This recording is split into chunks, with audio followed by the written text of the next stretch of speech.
Hello beautiful creative friends, it's Belinda and welcome back to my channel. Today I am sharing a new video featuring 5 more fast and fun pages for my December daily album using the November 2025 Hit Kit Club kits. This continues on from my recent video sharing the first 5 pages, which I will link on screen for you now. And just like last time, I'm focusing on building base pages rather than fully finished spreads. It's an approach that works so much better for me during busy seasons and really helps to take a lot of the pressure off these longer term big album projects. So I'm keeping things nice and simple with this first one. It is a pocket page with 4 3x4 card slots. And I did show you right at the beginning there, I used the wood grain texture stamp with some white embossing powder onto some cardstock to create a really subtle embossed background for one of my 3x4 journal cards that has got that really nice big Santa foam piece as the embellishment. And then I also wanted to create a shaker page. Ordinarily I would use some sequins, but I did want to just show you that there are alternatives if you don't have a lot of sequins or you don't have any sequins in your stash. So I've used some stars here, and that is with the Heart and Star confetti die, which was available with the July 2025 kits, and it is still available now. I've cut out a bunch of those stars in some of the pattern papers from the kit. Then I used a branding strip from one of the 12x12 papers to frame my journal card on the top right. And now I am just grabbing a few little bits and pieces to embellish and calling that one done. The second page here is more of an insert, but it could also be a title page. It could be a title page for the intro to the album. It could also be a title page for a particular day in December. And I like to include some of these pieces in my album just as a bit of a resting place. So I've cut down some vellum to, I think I've cut it to about 4.5 inches by 8.5 inches tall. Then I'm going to use the winter wreath metal cutting die. And I've cut this twice from the same piece of patterned paper. And you did see I showed you there that I'd flipped one of those over. And the reason for that is that I want to actually back them onto each other on either side of the vellum because I don't want there to be any glue or adhesive showing there. So I'm going to start by gluing the front piece down first and then use my little heavy paperweight there to help that to stick down. And then when I flip it over, because I have cut the second one from the reverse side of the paper, it'll mean that it will line up when I place it down over the top again. So you can see once I've turned that over, I'm just trying to figure out exactly the right way to place it. It means that it lines up perfectly. If I had cut them both from facing the same side, when I go to back them onto each other, I'm not going to have that same effect of having the pink on both sides. I hope that makes sense the way that I've explained that there. It sounds way too complicated, but it's really not. So I'm just using a little bit of wet adhesive there, not too much because I don't want the vellum to warp a lot. I do have a really thick vellum that I use for things like this. It's close to a cardstock weight. I mean, it's really perfect for when you've got things that are hanging outside of the pockets or outside of page protectors because it's a lot sturdier than standard vellum. And then I did just show you there, I'm using the winter foliage die set. I've die cut some reds from the cardstock kit and from the patterned paper kit for the poinsettia. I really love poinsettia at Christmas. It's not really the season for it here in Australia, but we can still buy it, and then it very rapidly dies in its pot in the heat of summer. So I've used the cardstock and paper kits for the floral pieces. Then I've used the cardstock kit, that beautiful green there, for the foliage. And then I just grabbed some silver foil cardstock from my stash because this collection, this November 2025, all of these products feature a lot of really pretty silver foil details throughout. I wanted to try and bring a little bit of that in with the pages that I'm creating. The title that I'm going with here is December. This is from one of the sticker packs from the embellishment kit. And to help me place that down, you could see there that I have laid it out onto some non-stick paper, placed my washi tape over the top to pick it up, and I have added a little bit of wet adhesive just to help those stick down really nicely. And then off camera, I'm going to add some stitching through the middle just to secure them a little bit more. Moving on very quickly to page 3. This one is going to be a full-size 6x8 outside of the pocket. In actual fact, it's 7 inches by 8.5 inches once I take the full size of a pocket. So I've trimmed my white cardstock down to that size, and I was really inspired by the color blocking on this patterned paper in the 12x12 kit. I loved the way that they were laid out.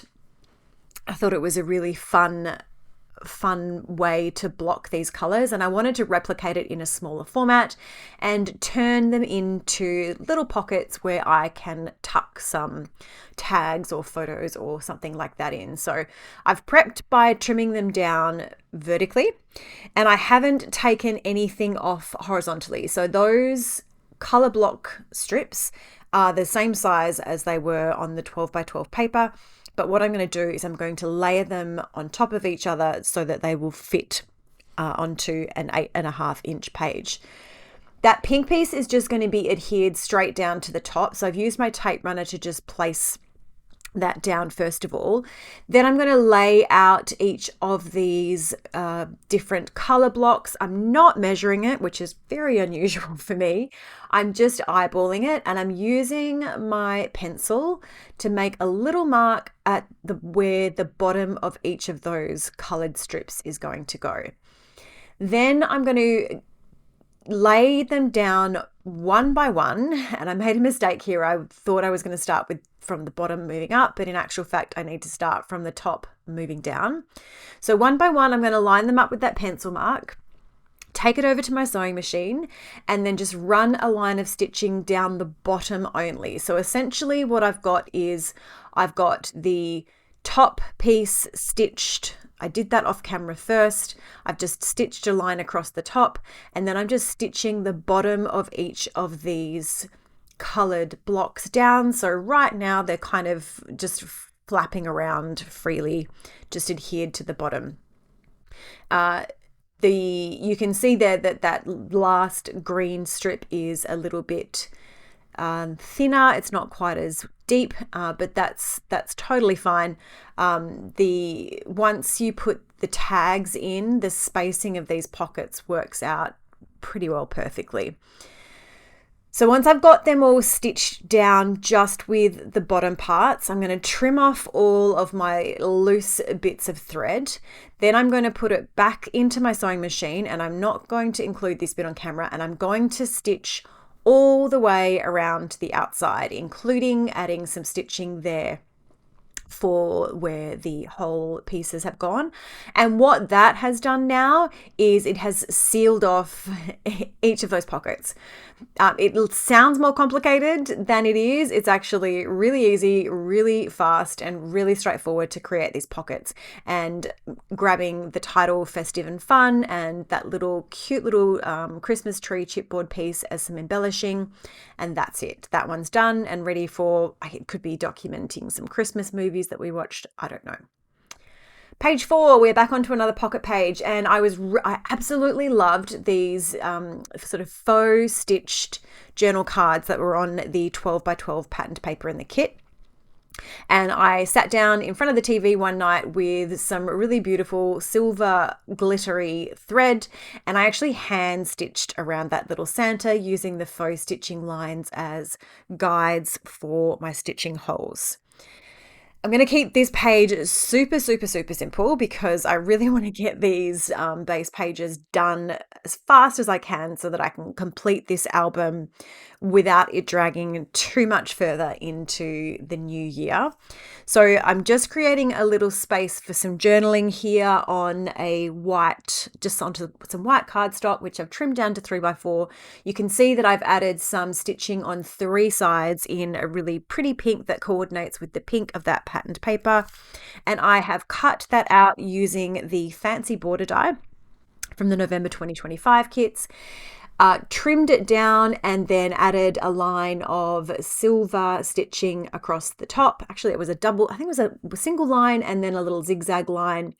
Then I'm just picking out some embellishments from the chipboard pieces, also from the puffy stickers, and I'm going to lay those down there, ready for when I've got my photo and my stories ready to go into that, onto that pocket page.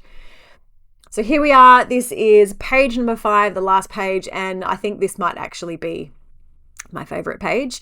Here I am creating some interactive windows. So the cardstock kit for November, on one side you get the plain textured print color, and on the flip side of these are, on the flip side of each piece of cardstock from the November 2025 kits were these window designs, these arched window designs. So I've picked 4 of the coordinating colors and I've fussy cut 4 of those windows out, making sure that I've selected 4 different window designs.